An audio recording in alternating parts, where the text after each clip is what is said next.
एक सवाल जो लोग अक्सर पूछते हैं कि अगर हम बंदरों से बने हैं तो बंदराज भी क्यों हैं? सारे बंदर इंसान क्यों नहीं बन जाते?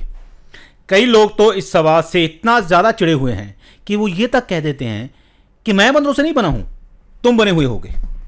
तो मैं उनसे कह देता हूं कि नहीं भाई, तुम बंदरों से नहीं बने हो। तुम्हारे बारे में अभी कोई रिसर्च नहीं की है साइंस ने, अभी तो मेरे बारे में ही की है। मैं बंदरों से बना हूं, तो तुम टेंशन मत लो। अगर आपके मन में भी ये सवाल है तो इस वीडियो के एंड होते होते आपके सारे डाउट्स क्लियर हो जाएंगे और आप खुद अपने मुंह से कहोगे क्या बंदर थे। इस वीडियो को देखने से पहले, डार्विन से पहले माना जाता था कि हर चीज भगवान ने बनाई है इंडिविजुअली अपने हाथों से।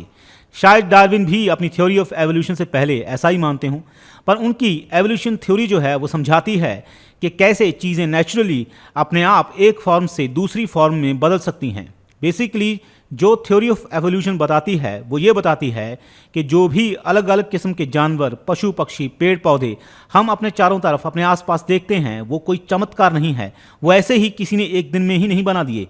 इन सब को बनने में लाखों करोड़ों साल लगे हैं। कैसे? यही थ्योरी ऑफ एवोल्यूशन बताती है।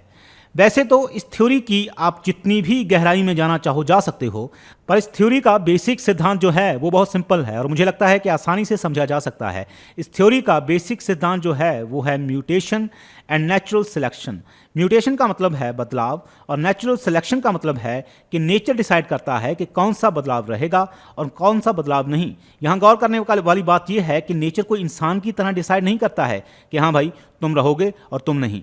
नेचर मतलब जो अपने आप हो और जिसे बिना इंसान के तरीके और चमत्कारी तरीके सोचे समझा जा सके। तो असल में एवोल्यूशन में क्या होता है कि जानवर की एक किस्म किसी दूसरी किस्म में बदल जाती है समय के हिसाब से। और ऐसा ऐसे होता है कि कोई भी जानवर जब अपनी जनरेशन को आगे बढ़ाता है तो उसकी आने वाली जनरेशन जो है वो एग्जैक्टली 100% वैसी नहीं होती जैसे पहले वाली थी।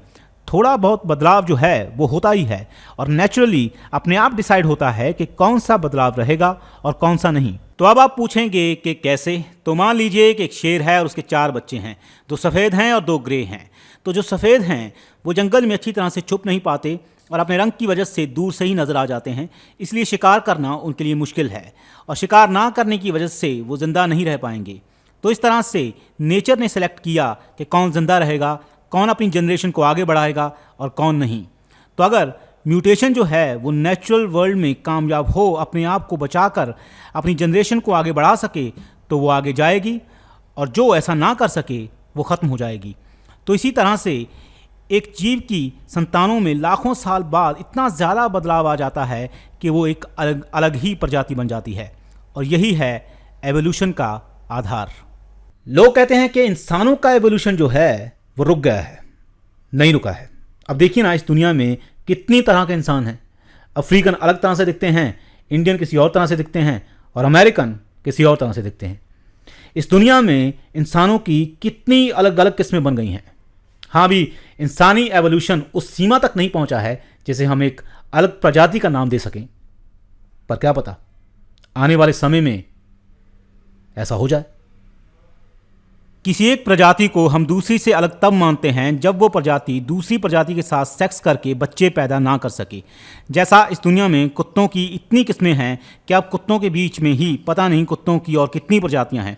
इस तरह इंसान भी कुत्तों की तरह बन सकता है। वैसे तो कई इंसान आज भी कुत्तों की तरह हैं, मैं वो बात नहीं कर रहा।